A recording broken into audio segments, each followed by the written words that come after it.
look at the patient as a whole. Is the patient psychologically or mentally okay for to heal themselves? You know, the working loads ke, family issues ke apa. Financial issue banyak. Financial issue, that takes into account if you want to be a good doctor. The biggest problem in our country is that. Okay. I would say it's public service. Public service will watch rasuah tu berlaku depan mata dia. Yeah. But mana paling penting?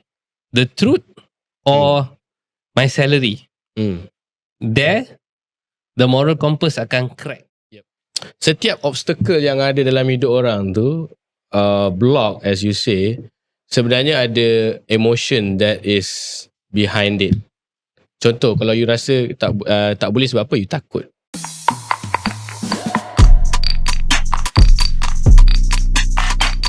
Okay, welcome back to episod kali ini. Dibawakan khas oleh Simya. Simya merupakan salah satu ubat tradisional berdaftar di bawah Kementerian Kesihatan Malaysia untuk membantu individu yang mengalami masalah kurang tidur. Welcome everyone kepada lagi satu episod Lesung Batu Medic Show di mana kita akan membincangkan topik-topik kesihatan yang outbox. So hari ni apa kita nak lesung?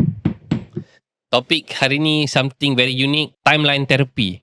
Apa yang dikatakan sebagai timeline therapy ni? Ada tak benda ni boleh membantu kita dari segi pemikiran ataupun kita punya world viewpoint? So I have an expert here bersama saya, Dr.Nor Iman.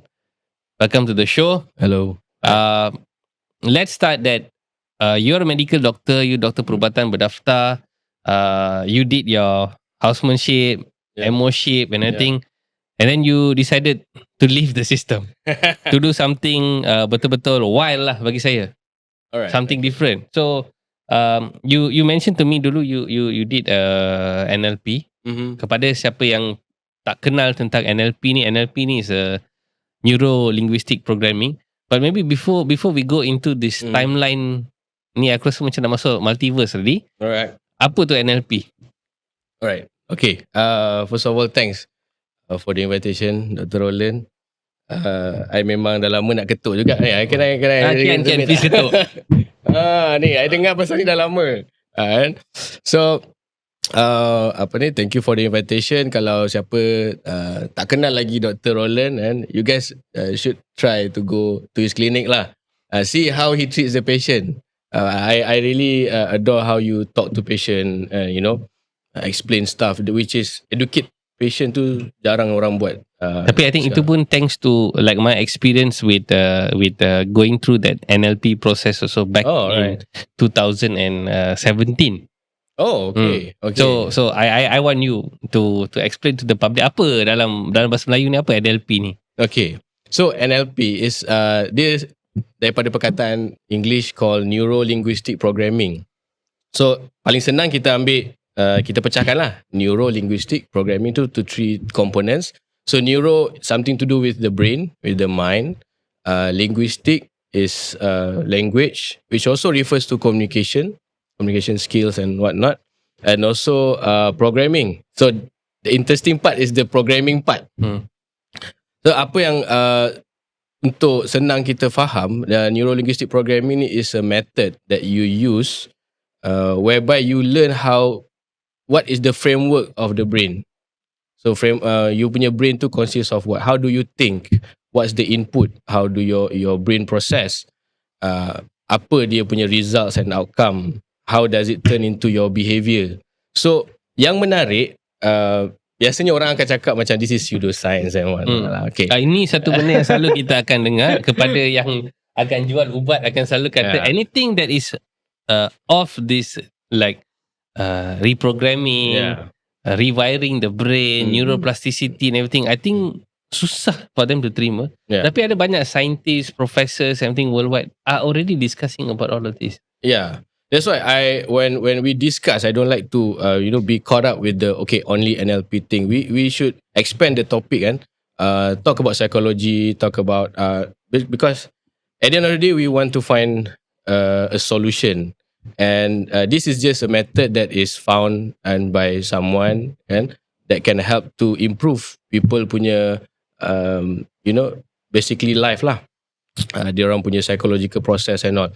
When it comes to people cakap pseudoscience, I don't care actually. I mean, because kenapa you always think about only scientific thing can help you, whether scientific also needs years and all trials, and sometimes ada yang ni and tak ni. So for me, my approach, my view to the world is more like, kalau I tengok kucing pun I boleh belajar something from kucing.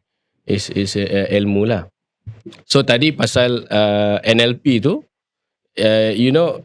dia punya structure, we learn how the structure and how to alter dalam pathway tu from input, basically like a computer. Your brain works like a computer. Okay, dia ada input, dia ada processor, dia ada filters that you can reprogram. Basically macam tu to have the desired results lah. Okay. Yeah. That's basically how I like to put it in an analogy lah. Kita punya minda tu I macam like the word when you put like desired result. So when when people want certain output, that means they also customize the pattern to get the result. Yeah, sebab macam for me, every knowledge tu kan, sometimes orang cakap, okay, another thing is about orang cakap NLP, people used to do it like for manipulative punya thing and all. Does it actually salah NLP ke salah individu? Orang? Yeah, it's just a tool. Macam you ada pisau, you boleh guna untuk potong sayur, masak apa semua. And lesung batu ni lah. You boleh guna ubat, kau boleh lesung orang kan? Boleh buat ubat kan, ataupun you boleh pukul orang. So it's not, bukan salah barang tu, salah ilmu tu, but then salah people how they use it lah. Understand.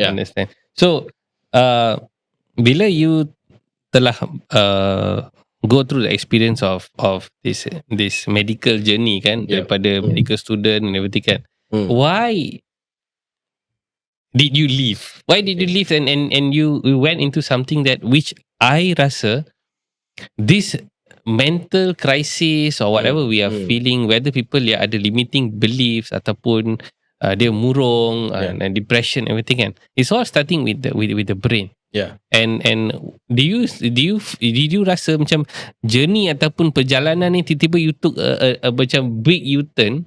I wouldn't say big U-turn lah, I mean small U-turn simpang tu, pasal you it's still healthcare. Yeah. It's still healthcare because we're talking about now the brain. So why did you do that? Apa you buat benda tu? Okay, so I memang daripada dulu I'm very very interested with the brain.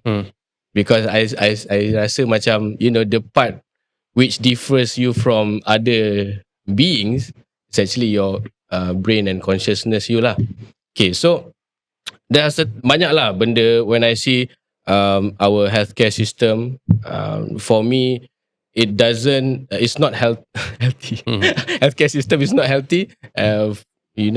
How can you as a healthcare provider, I mean, kita dengar macam-macam masalah sebelum ni yang what is it called, the yang tak puas hati pasal yang black movement tu, yang tak puas hati pasal contract semua. Hartal lah. Hartal, okay, so hartal.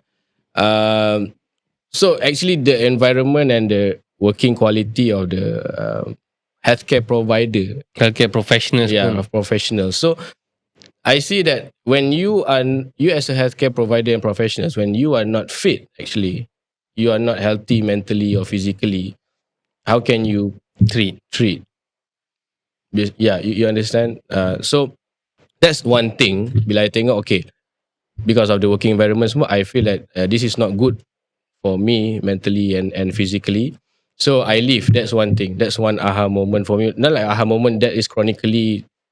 So I memang plan dari dulu nak ni, cuba tunggu siapkan cukupkan ni je lah. Cukup syarat and then I caw lah. Okay. And then another aha moment for me is, do I really treat my patient betul-betul? Because I can share one story when I was in district hospital in Beaufort. There was like this auntie, ada diabetes lah, type 2 DM, where I already gave her like maximize, bro, all the medication. whatever in the CPG. In the guidelines, I dah maximize lah. Still the sugar is not controlled. That cakap, makcik, you makan ubat semua? Makan. Like, okay, I trust her lah. So, what about your diet? You control.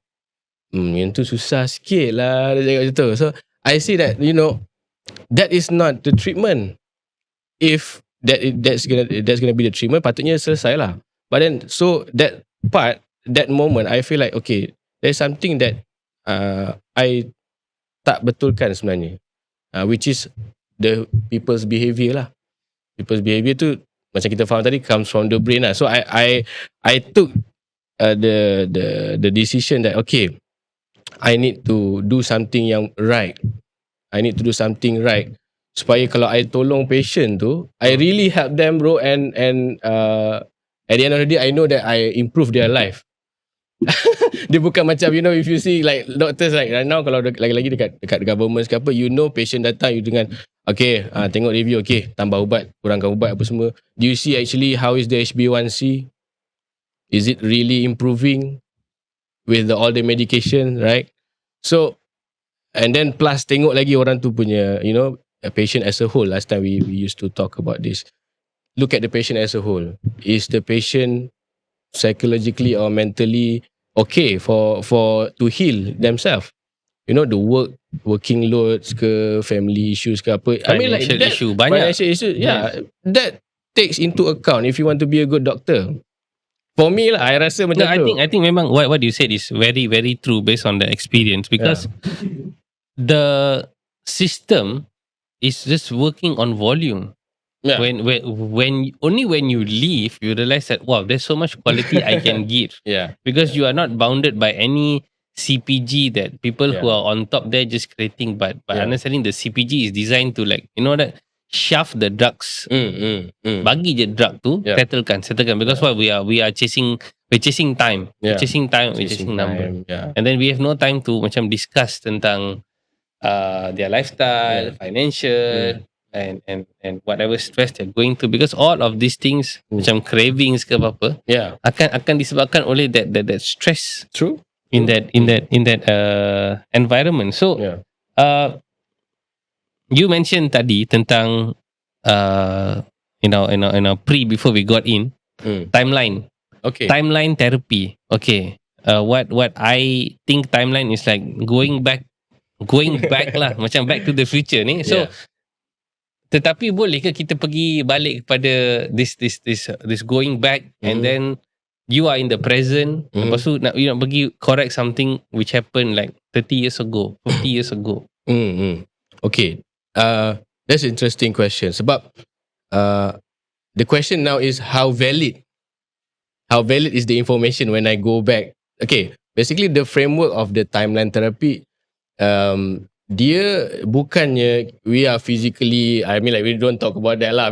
Tak adalah kita betul-betul physically astral go traveling, astral projection and stuff. But then it's called active imagination process. Okay, active imagination process. Yeah, where the difference between active imagination dengan passive imagination is like you imagining things. Kalau passively itu you are not guided, ataupun you tak ada framework, you just termenung macam you berhayal lah. But then active imagination, there are purpose to it. So we will ask you to imagine your life back then. Contoh, okay, try to go back to your 5 years old. Whatever that comes up in your mind. Okay, dia balik sampai masuk umur dia 5 tahun. Tetapi dalam situation tu, ada tak this individual ni dalam keadaan tenang, relax macam ni ke, ada tengah baring, tengah tidur ke, apa yang dia buat? Is there any hypnotherapy going on? Basically itulah, dia bukan hypnotherapy lah, dia active imagination, just duduk and just recalling back. Provided that there's no distraction ke, ataupun ada orang panggil ke, call ke apa. So you need to be in a conducive punya environment. You rasa safe, you rasa you can open up. Because this is very sensitive. When you do timeline therapy, you will go back to your like dark areas. So masuk kepada zaman jahiliah you lah. So basically active imagination macam tu lah. They just imagine things. They are sedar. They are conscious. Okay. They are not like unconscious ke apa. But then dia ada macam sometimes they alternate juga dengan subconscious jugalah, because you are trying to dig your memories. So you will, when I talk to them, they can respond apa semua. But then dia transcend macam ni lah, masuk ke ni. So that is the process first of all. That's why kalau kita, bila we give instruction, macam contoh, okay, let's go back to your this particular moment ke apa. One thing is interesting is that benda tu boleh jadi betul, boleh jadi tak betul. Okay. In terms of what? Macam contoh, there's a guideline bila buat NLP tu, timeline therapy, whatever information that I retrieve from the patient masa dia tengah dalam active imagination process tu tak boleh held on court. Means that contoh, I pergi kat, you ada PTSD ke apa semua, and then pergi back then, tiba-tiba dia nampak, oh sebenarnya yang buat ni, my father rogol I lah, contoh. And then, lepas dia dah tu, I nak file case lah, my father rupanya tak boleh. That information is not, ni lah sebab, at the end of the day, bila kita buat NLP, kita tengok, that is memory. Sometimes memory tu boleh jadi juga dia made up stuff. Okay. So, but what is important is what do they believe?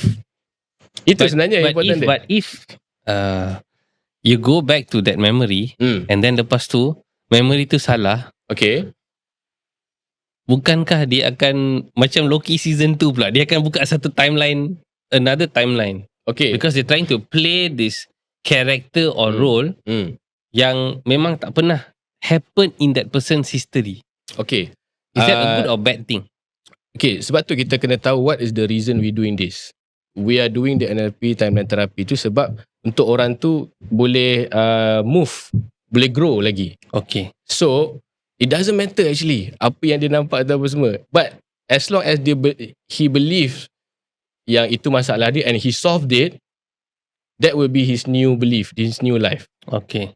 Means like, I selalu kadang macam ada contoh, ada wife bagi tahu husband dia buat macam ni ke apa semua, contoh, I don't believe that. I don't take it into my account macam I believe husband dia macam ni. No, itu dia punya belief. It can be true, it can be, That is just the storyline. the storyline, what they told themselves. Yang penting contoh, dia dah resolve the issues, okay, dia come out better person, enough. Okay. You faham tak? Maksudnya kadang-kadang kita risau macam, habis tu kalau dia nampak ni, dia jumpa experience yang ni ke, can change ke apa, does it really matters ke apa? Yang itu sebenarnya untuk dia just have a, apa orang kata, closure, and memory tu, you have the closure with the memories, and then just move on. You dah learn the lesson. Okay. I don't know whether you Understand. So, how old or how back we can go? Can we go back to like, is there any birth lah, Yeah, basically, that's interesting pasal or few months of life you can already have that kind of instinct? Because see, like it's like a tape recorder, yeah. and babies or infants, they are absorbing every information. They know how to suck. They know individuals by facial recognition. Betul. They know sound. They know the parents are around. They are sensitive towards smell, chemicals, but hormones, everything they sensitive. So memory of the physicality of a infant, kalau budak yang baru lahir sebulan 2 bulan pun, dia tahu siapa ibu dia, siapa ayah dia. They hear from, okay, menarik bila tanya how long. How long kita boleh pergi ke belakang? Okay, menariknya, dalam perut, baby already develop hearing.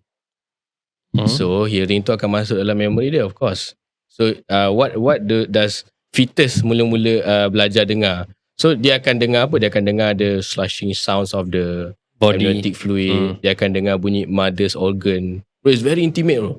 Dia berdengar, maksudnya dia akan dengar suara mak dia. So whatever happens in the womb, kalau mak dia gaduh dengan bapak dia, masuk bro dalam dia punya brain. Dia hanya tak boleh tak say that. It's unconscious lah. It's unconscious lah. But then it's imprinted in the mind. Okay. So, okay. And also one thing that I try to understand, bila kita buat timeline therapy, there's actually way to access the memory sampai macam macam lifetime, or also macam keturunan-keturunan sebelum ni.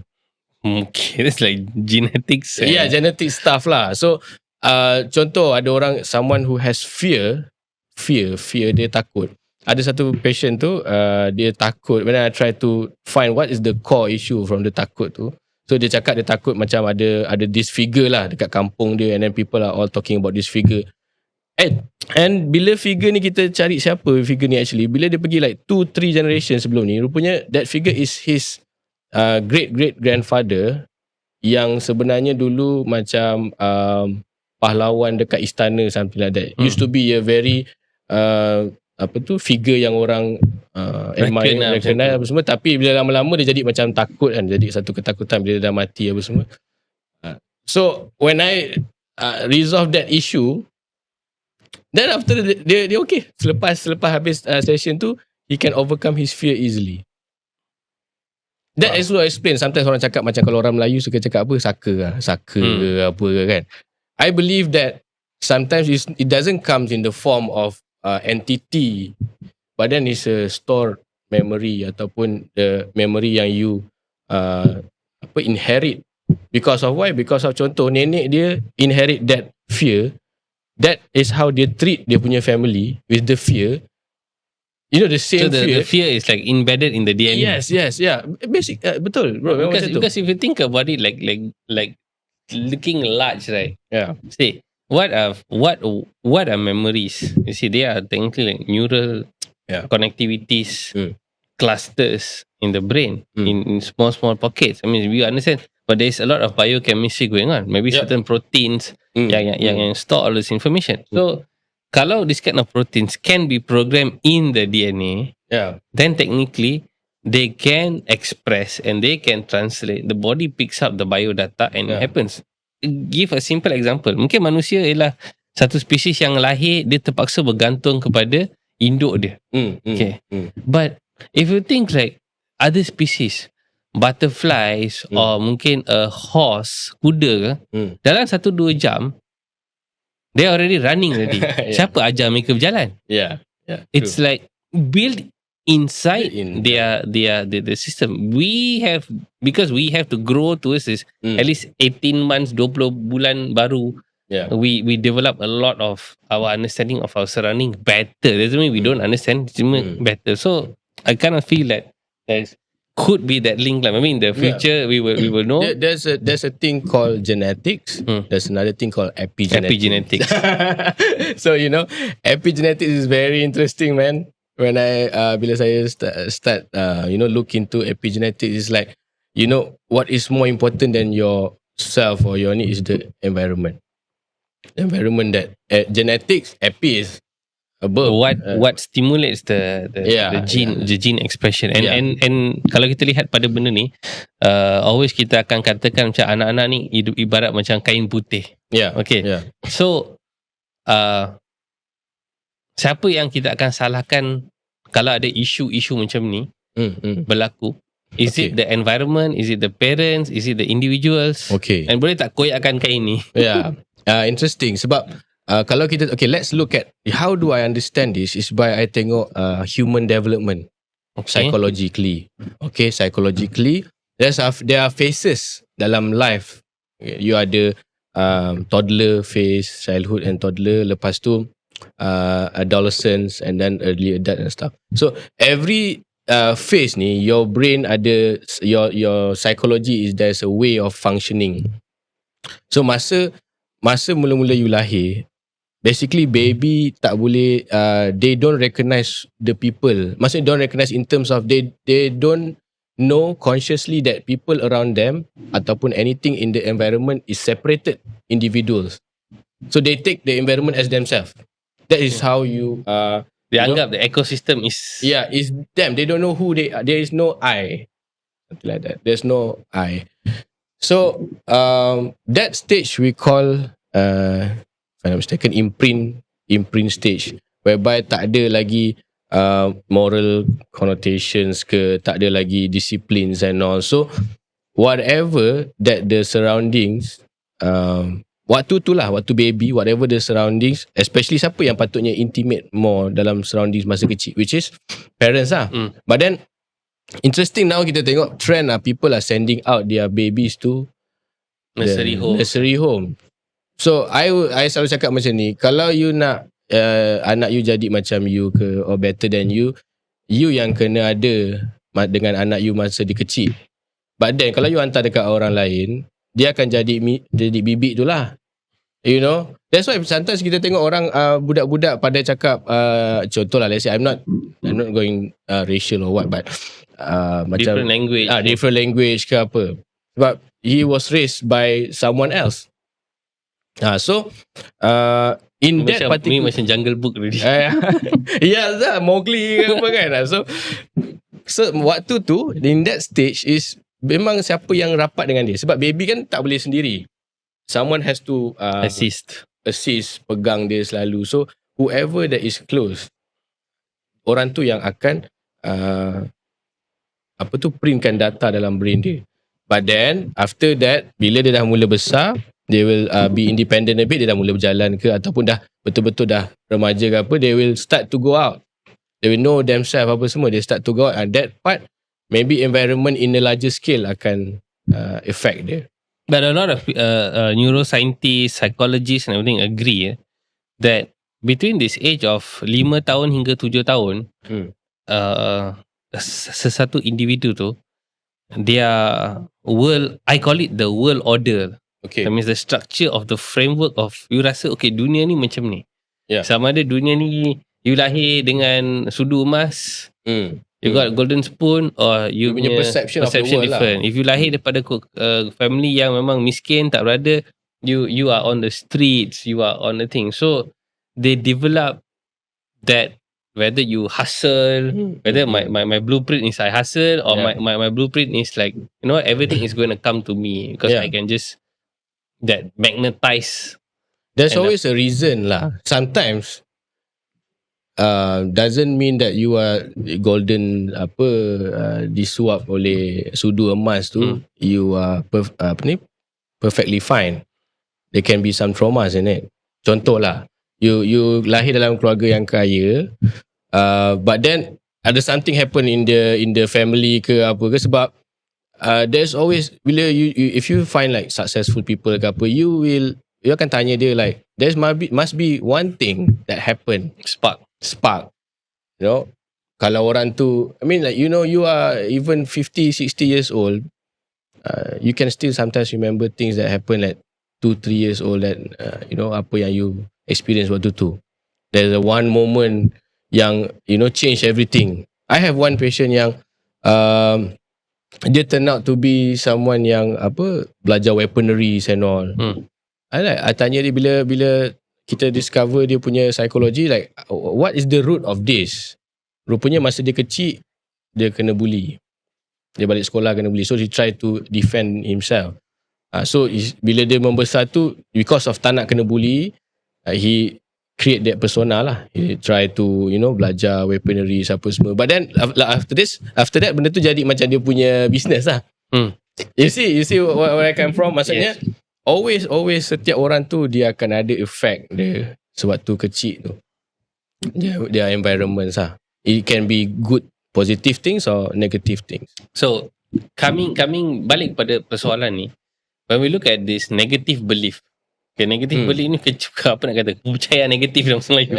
Maksudnya, kalau you rasa macam you ada ambition atau cita-cita nak buat something, katakan you nak buat sale 1 juta, ataupun you nak pergi belajar perubatan ke, perundangan ke, something very complex, professional kind of degree and everything kan.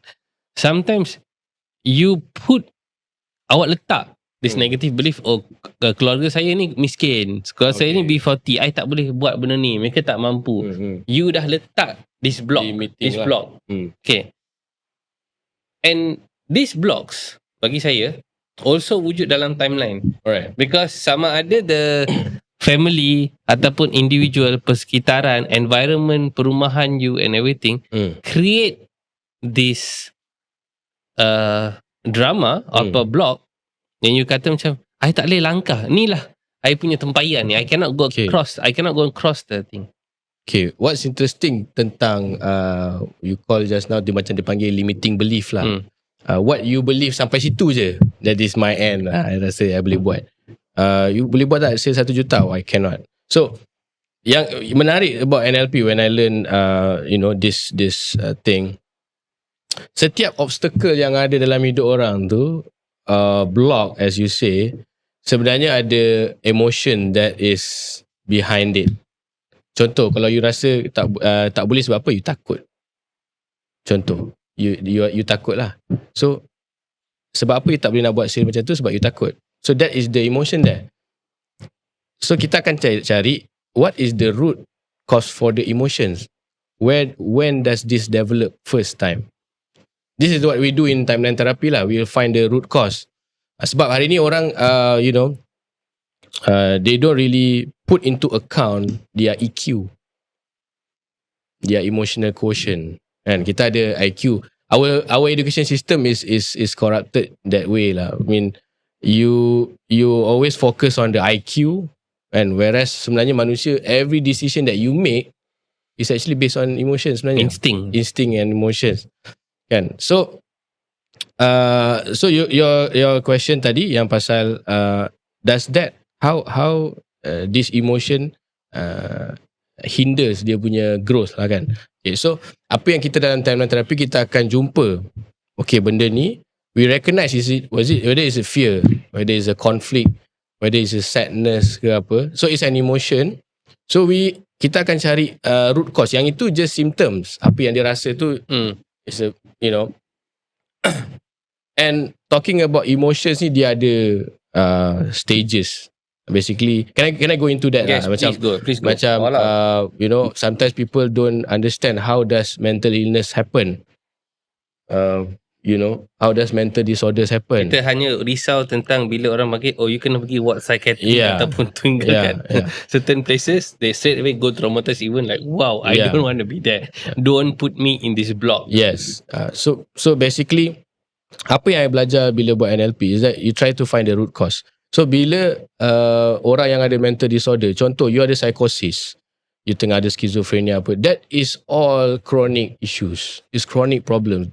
Tak ada orang tiba-tiba normally biasa-biasa, tak ada pernah ada apa-apa, tiba-tiba dia, the next thing dia psychosis. So it's a chronic issues that has to be dealt chronically. Sama juga dengan DM ke, kan, diabetes ke, heart disease and all. It's not benda yang acute. It's a chronic thing. You cannot cure chronic things with drugs.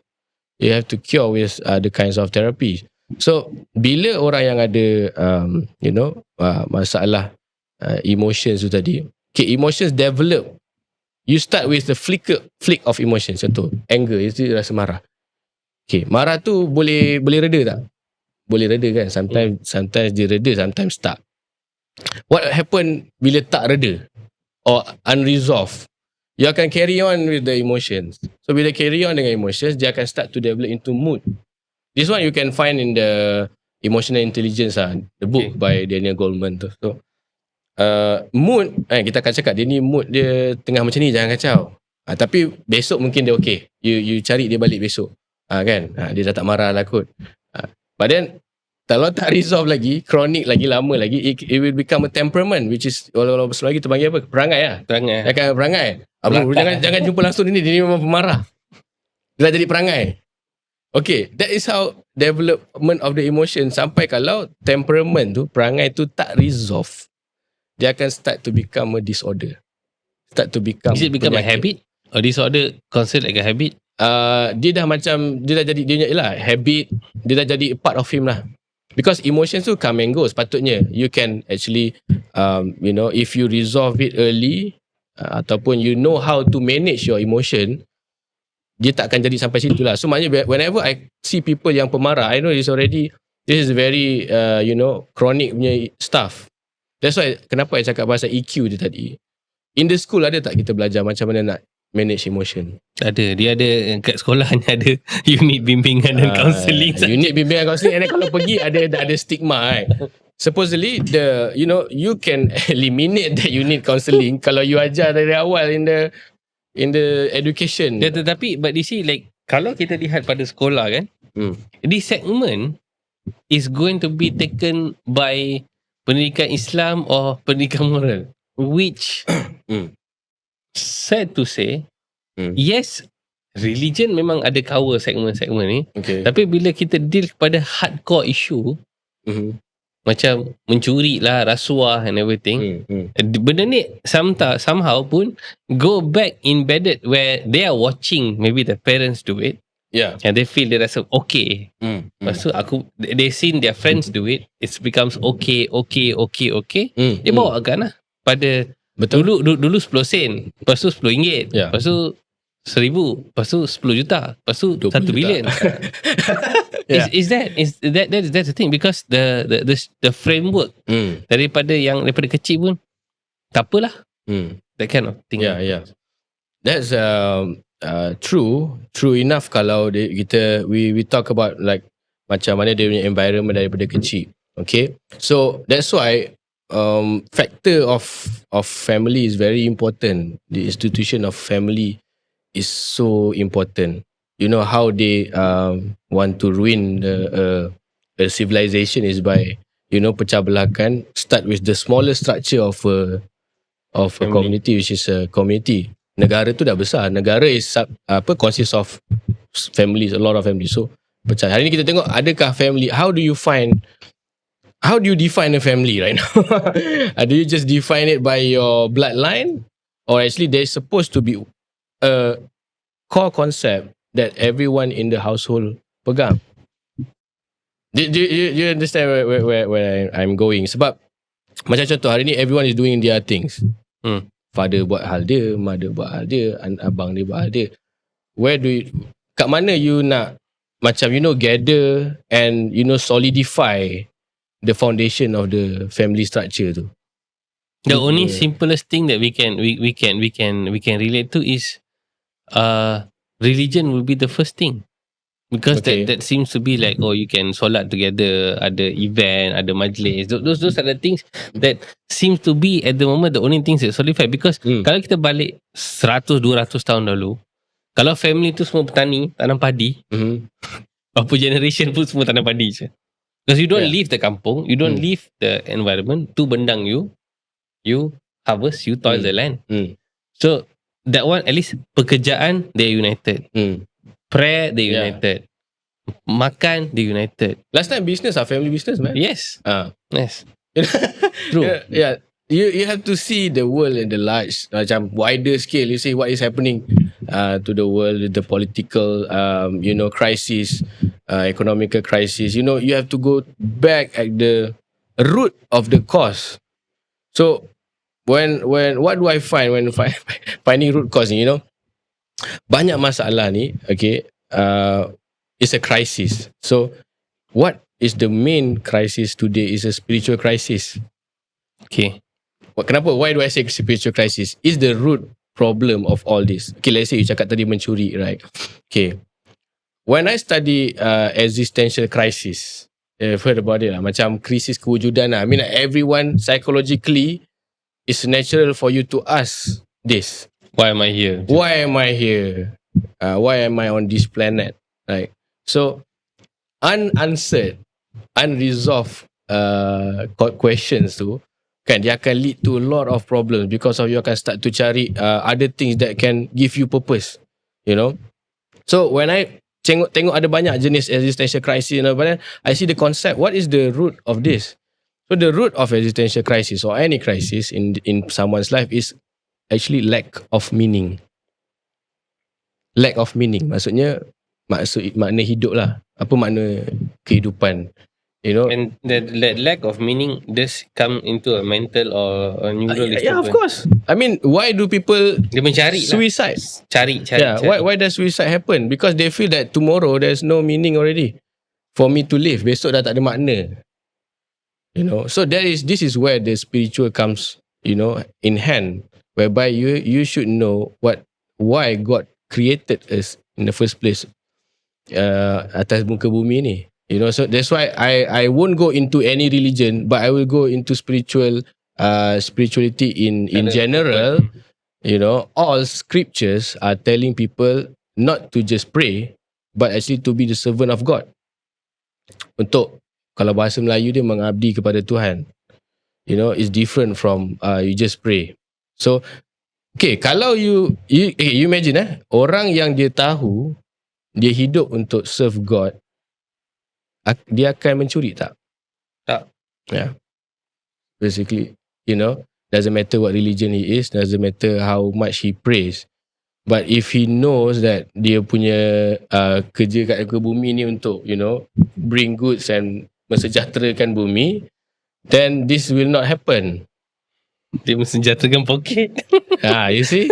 And we can go into any scriptures. You want to go dalam Quran? Understand. And then, But when you say that, I think I memang betul-betul setuju that purpose of service tau. I mean, reverence to God dengan purpose of service, berbakti kepada masyarakat. It comes in hand. Dia kalau Kristian tu kan dia cross kan. Your relationship to God, your relationship to humanity. Dalam Quran pun sama. Ada cerita pasal hablu minallah, hablu minan nas.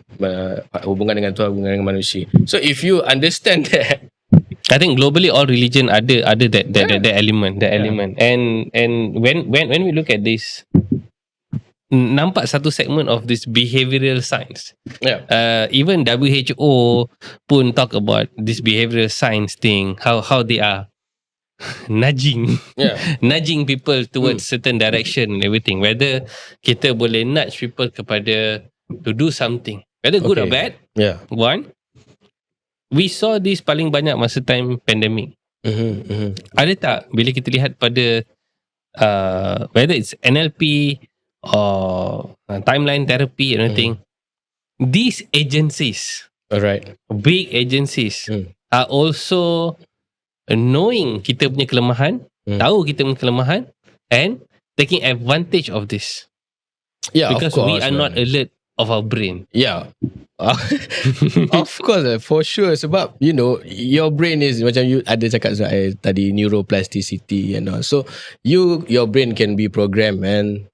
Your brain can be programmed with a lot of things, with foods, with the media, and with the news. So literally, whoever, senang cerita, whoever in control, whoever holds the power, manipulating our brain. Of course, man. You imagine kalau kecil-kecil pun you dah terkesan dengan kehidupan your parents. How about like something like a big shift in the world yang sejarah sama juga macam World War. How will that affect people traumatized kan? So basically that's what interesting lah about mind, psychology and brain. You kind of like bila you tengok satu event yang berlaku tu, there must be an impact. Smallest thing pun akan ada impact, whether it's positive or negative. So when this kind of collective how do I define is society diversion ataupun the perspective, people have a lot of fear. Fear of whether they will be isolated or they will be in the collective. They are in the bigger jar ataupun you akan dipencilkan. So kalau kita tengok pada microscopically, this thing can happen in a family. You kira macam yang anak murtad in the house. You are the prodigal son kat rumah, ataupun dekat sekolah you are the bad boy, selalu buat nakal. That means you are isolated. These are all sort of like these traumas coming in, and then we have also these are micro traumas, yang akan build up. So example, you and me mungkin we are sort of professional people. We are blessed. Kita ada ability. We went to medical school. We have the ability untuk baca all of this and thing. Tapi bila kita tengok pada isu perjuangan kan, I would say this. I always have people yang akan call and text dalam post social media and everything. Doktor, you boleh buat. You berani. Because you pandai. But then kita ni marhain, kita ni B40, kita ni kalau tak kita lawan, kalau tak nak kerja tu kita tak ada income. So you see not how the limiting belief develop. In bila kita lihat in a family unit, now cluster. Imagine you have one factory, 1,000 people. you take this medicine, you have to makan. Hmm. They have no choice. They cannot even they know it's wrong, Hmm. they will do it. Okay. And this happened in the biggest thing is for me, the biggest problem in our country is that Okay. I would say it's public service. Hmm. Hmm. Public service will watch rasuah tu berlaku depan mata dia. Yeah. But mana paling penting? The truth or my salary? Hmm. There, the moral compass akan crack. Yep. The watching, the memory is imprinted. Oh, the corruption is just in front of me. But what's more bigger? My salary is bigger than truth. That's why why I go back to the reason or root cause of why we are here, we are created. Sebab the moral compass tu akan, I would say the word here is accountability. Because kenapa? Tuhan ciptakan you, kan? You, kalau you betul-betul yakin benda tu, you akan tahu yang everything that you do ada impact dia. Whether you buat baik atau jahat ke apa, mesti ada impact dia. You know? So, accountability tu tadi, that's why dia benda ni berkaitan terus dengan existential crisis ke apa. Because how do you want to live your life? You have to be accountable. You have to be accountable to yourself. You know, what do you want to answer? Okay, tak kisahlah how do you figure God do macam mana. How do you want to answer with yourself your life, kan? Because you know that you are not doing the right thing. So tadi just now I baru cakap dengan kru like, you know, don't be scared to be right. You know, always your life But it comes with a cost. Yeah, it comes with a cost. But okay, personally, I never regret, man. I never regret regret what I do too. doing the right decision, because you know, you live dalam dunia ni tak lama. You know, life expectancy sekarang berapa lah, kan? I mean, you tak lama hidup you. So, you know, every time kan, life want to give you something to belajar, to learn from this and that. So, you know, you have to answer that. You have to resolve that. Sebab tu yang jadi tadi you cakap micro events unanswered until dia sampai besar, kan, dia dah jadi lagi susah bila you dah ada macam-macam lagi. Dia tarik. Yeah. So lagi susah bila dia dah ada jawatan, dia dah ada business and all. You know, kalau aku cakap macam ni, habis lah. Tak dapat kontrak tu. Habis lah, business lingkup lah, apa semua, kan. But then, man, you answer to yourself lah. Man. Answer to yourself and answer to Tuhan, and like, you know, benda tu akan jadi mental punya, you know, at the back of your mind there's a that dark spot that, kalau orang kata dosa ke apa, I mean, like you have that guilty conscience tu, you know. Okay, that's deep, but I'm gonna go into that. Nak pergi pada benda tu. So you see, when that consciousness happen, kan, okay, katakan benda ni macam magnet, dia tengah pull daripada the first initiation, benda ni berlaku mungkin pada usia yang sangat muda. Right. That memory is there. This memory is like plugging. Hey, you know, you did it once, you can do it again. You can do it again. So that thing jadi kolektif, yang katalah daripada satu benda yang kecil, one lie is a lot. Yeah. To chronic lah. Jadi chronic. Become chronic and massive. So that negative beliefs of, I wouldn't want to use the word sin ke apa-apa, itu choices of words. You program terminologi lah. You boleh program in your head. For some people, macam if you tembak orang tu, it's wrong. Tapi kalau I ialah salah satu SWAT team, ataupun I am a professional sniper, I work for the military, that is my job, I will take it down. Alright, I have no conscience. Order comes, XYZ, top of the roof, take down. We take it. Then after the job is done, dia hanya akan keluar and say, that's my job. Alright. That's see how the programming happens in our brain. That's why military people are programmed so differently. Yeah, dia punya. But tapi kalau a common Joe out on the road, it's a different impact on the timeline. Tapi in individual macam tu, katakanlah dia serviceman. Okay. Kerja macam Wagner Group. After that you jadi mercenary. Okay. Part-time mercenary. Alright. Ada tak at one point of their life, they will feel like, oh, what did I do all my life? Ada tak this kind of thing you have seen macam tu? Whether you, it's not the question ada ke tak. It's a question of you admit or not. You know, there must be.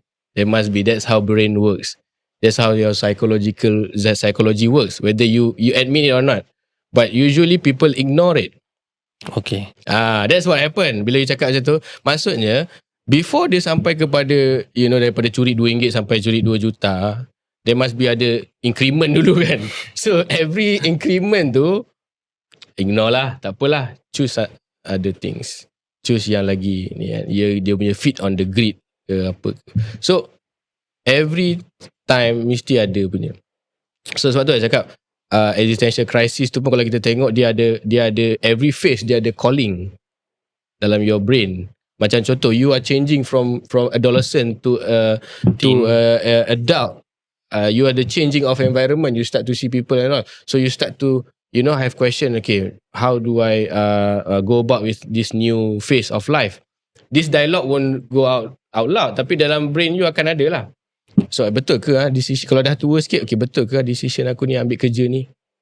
So situation ni bukan hanya dari segi macam the moral, the situation also in terms of how you manage society, your family, apa decisions you make. Some of that mungkin ada juga orang ada regret and everything. Yeah, so that's why yang penting yang I suka sebab NLP, sebab people won't say it out loud, but you can look at it. You can look at the person and there's signs of it. Signs of regret. Saya cakap. But that's just how you, kalau patient kan, kita tengok signs and symptoms. So you can see sebab kita faham NLP ni, apa-apa yang keluar jadi behavior, it comes from the mind. So whatever that you say, whatever that you do, your behavior, apa semua comes from here, what you believe. You know, so there are signs of regrets, signs of sadness. You can feel, you can see. Actually bila orang cakap I can feel your vibe ke apa, dia bukan something like, you know, magic, mysterious ke apa. It's just like the way how you appear. When you happy, you punya face are glowing, expression hormones and all. You know, people who have such a guilty conscience, bro, you look at him, you know that he know he's guilty. You know. True. Yeah. My personal experience kan, kalau lihat kepada patient kan, when we look into the psychology, as I see, you know, I lihat banyak patient tentang masalah hormon and everything dekat klinik, whether lelaki ataupun perempuan, is the what I define as the neuroendocrinology. Itu. So kita lihat sometimes ada family yang datang, couple 10 tahun dah kahwin, and then they don't have kids and everything. Sometimes I have to duduk individually and talk to them. It's like husband duduk kat luar sekejap, I nak cakap dengan isteri you, then I switch to see actually is there any backstory of the cycle, and most of the time, of course, 95%, I want to say 99%, is actually there is some emotional crisis yang bila kita lihat pada medical report dia, kita akan nampak, oh, it matches lah the situation. Kenapa signal ni tinggi sangat, kenapa hormon ni terlampau rendah sangat. And even macam kita lihat pada people yang binge eat, jadi obese, addiction, dia akan ada craving and everything. Why? It's because of this kind of thing. Dibolehkan, example like you, I'm angry, I want a cake. Kind of sometimes they can't help it also lah. They can't help it.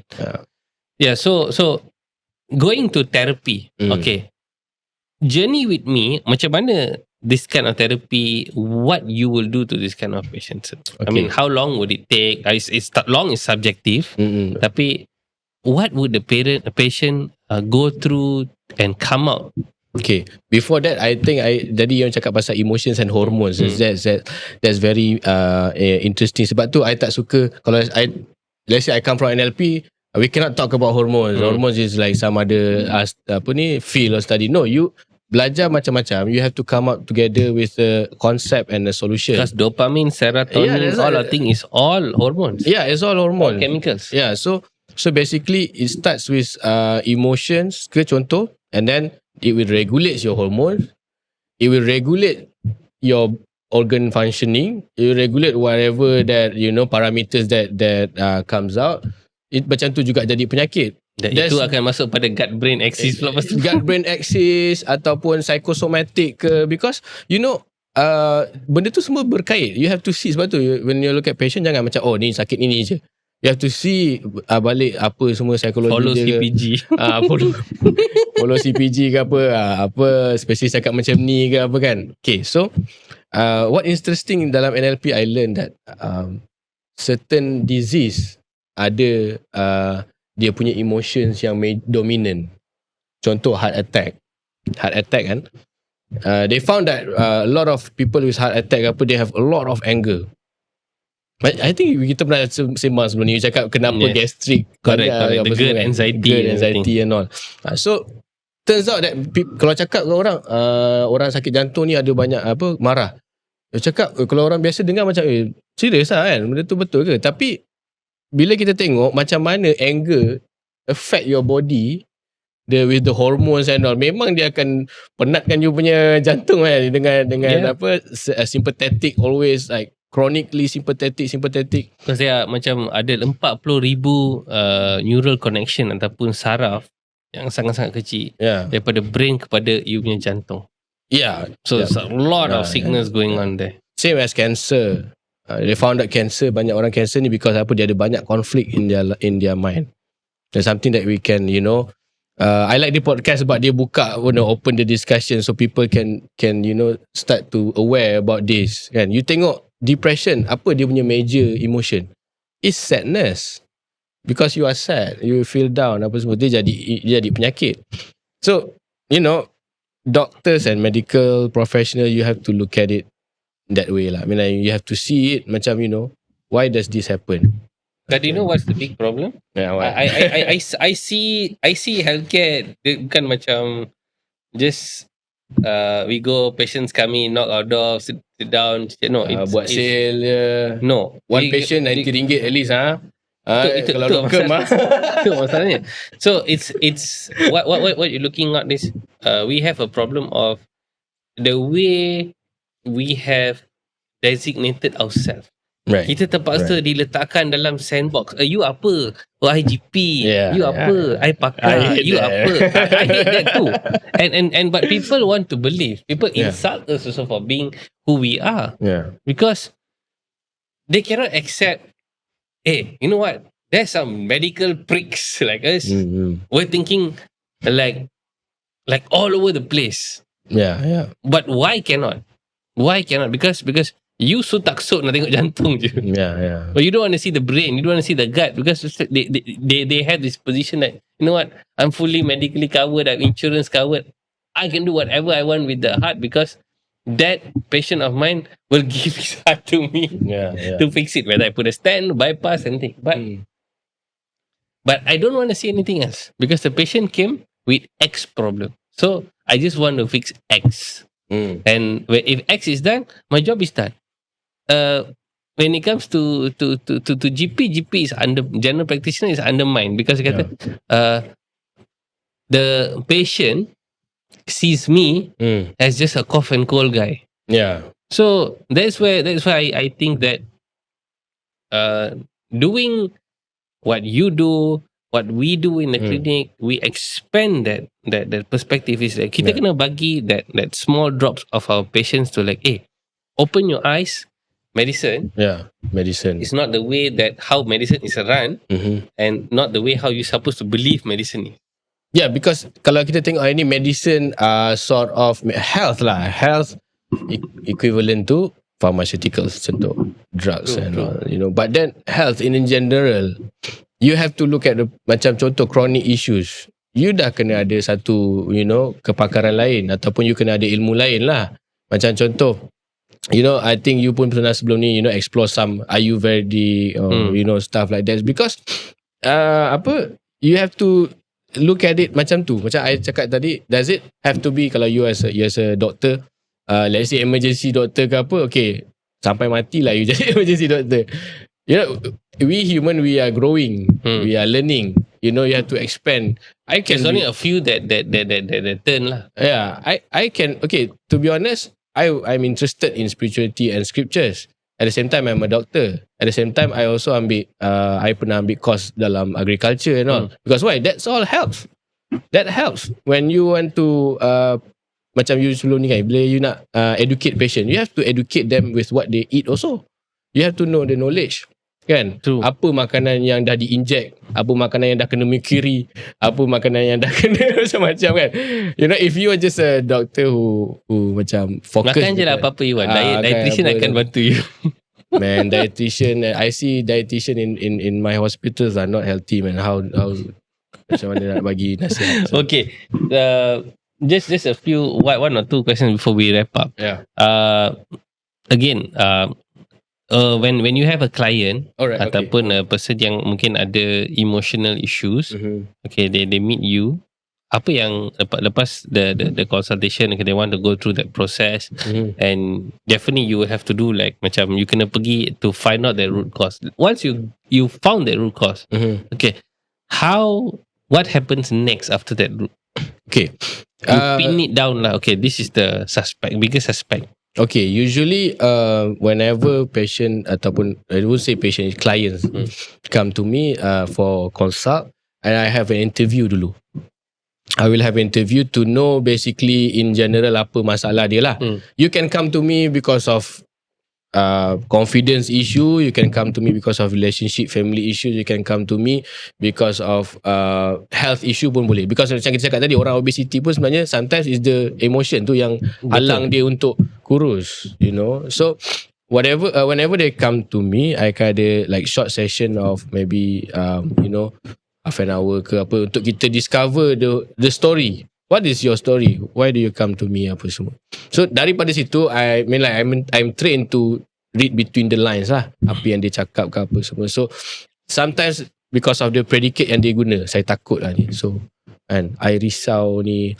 So benda-benda tu I take into account in details lah. So even the words, perkataan-perkataan mereka gunakan pun you dah already boleh pick up. Easiest lah. You will know who he is by how he talks. You know apa chosen words dia. Kalau you tengok orang tu contoh pakai macam compang camping ke apa, tapi cakap sepah English ke apa kan, takkan mesti some, you know, ada education, some sort of education lah kan dia, contoh kan. So from the words, from the body language and all, so I will see the problems, and then usually, you know, sometimes kalau you tahu NLP ada anchoring ke apa, yes, cuma I selalu offer for timeline therapy, because timeline therapy is the effect is longer and more kata apa substantial, something like that. Lagi lama tahan dia lah, dia akan shift dia akan lagi besar. So bila dalam timeline therapy tu, I akan discover all the major negative emotions. So usually we'll look at the anger, we look at the sadness, fear, conflict, and also guilt. So kita setiap major emotions tu kita akan go through the timeline. When macam kita ambil satu tag, okay, anger. Hari ni kita buat anger contoh. Okay, let's go through the timeline. So cari apa semua, and then I'm talking lah dengan orang tu, communicating. Okay, you jumpa ni apa semua. So what can you learn from this mistake? Basically the key is what can you learn? What do you learn from this, so that dia akan jadi resources for you in the future, so that you tak adalah perlu kena marah lagi. I understand. So that is sort of like method, part of the therapy. I mean, so kira macam setiap individu tu technically is customized lah. Yeah, I mean I can go, you know, jadi macam apa. Kadang-kadang kita tengok yang talk for business talk yang besar-besar ke, entrepreneurship semua, diorang most of them ada NLP. They use for that. But I don't know, I like to take a private macam punya clients, because I can learn lagi deep about the person when I do that. Bila I buat audience tu macam, you know, memanglah money is big lah, tapi you know, buat seminar ke apa kan, tapi I barely akan macam boleh pastikan the outcome tu.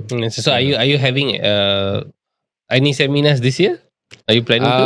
Ada, I mean like early this year maybe ada satu is regarding job management skills but I will look at it like ni lah macam NLP punya approach lah. You know, how to manage the emotions at workplace, apa semua, what can you do and I stuff. see. And how do people contact you? Okay. Is there any contact to address or any website or how to go about it? Last time I used to have a social media, but then I unsocialized it. because I choose to have a more focused life and less distraction. So I found that I tak miss a lot pun. So I go with the bare minimum lah, which is my number WhatsApp 014-684-3486 or my email norimanfitri@gmail.com. So if you have any inquiries and all, can just ask me lah. Okay, don't worry. We will put the telephone number and the links below if you need to speak to Dr. Noriman. And anything you want to say before we wrap up? Okay, so basically don't take for people out there, macam rakyat Malaysia lah. I mean, if we go, don't take lightly, what your brain, what impacts your brain in terms of what you see, what you hear, what you feed in it, because brain is such a beautiful creature ataupun beautiful creation of God that if you do it betul-betul, if you jaga, you can have like a whole civilization yang superhuman. I would say that lah. I would say you can have like a set of human that is way different from Selepas apa yang kita tengah ada sekarang. Yeah. So Wow. yeah, that's it. Thanks, that's very very powerful. So I harap hari ni punya perbincangan memang nampak very lengthy, very in depth. We jump a lot. Kita jadi macam jumper. Tapi this is important, sangat-sangat penting, because kita kena bagi perspektif untuk orang memahami that perubatan tu bukan satu haluan. It's very very diverse, and dia punya branch ni akan tak terhingga actually kalau kita nak connect all the dots. So till next time, kita lesung kakao. Jangan lupa untuk like and subscribe Lesung Batu Medic Show. Till we meet again, take care, bye bye. Okay, kepada mereka semua yang menjadi peminat Lesung Batu Medic Show, tolong subscribe to our channel. The reason is, kalau anda bantu dengan clicking the subscribe button, you're gonna help us improve the algorithm, akan membantu lebih ramai orang mengenali isu-isu kesihatan semasa dan isu-isu kesihatan yang outbox. So don't forget to like and subscribe Lesung Batu Medic Show. Thank you.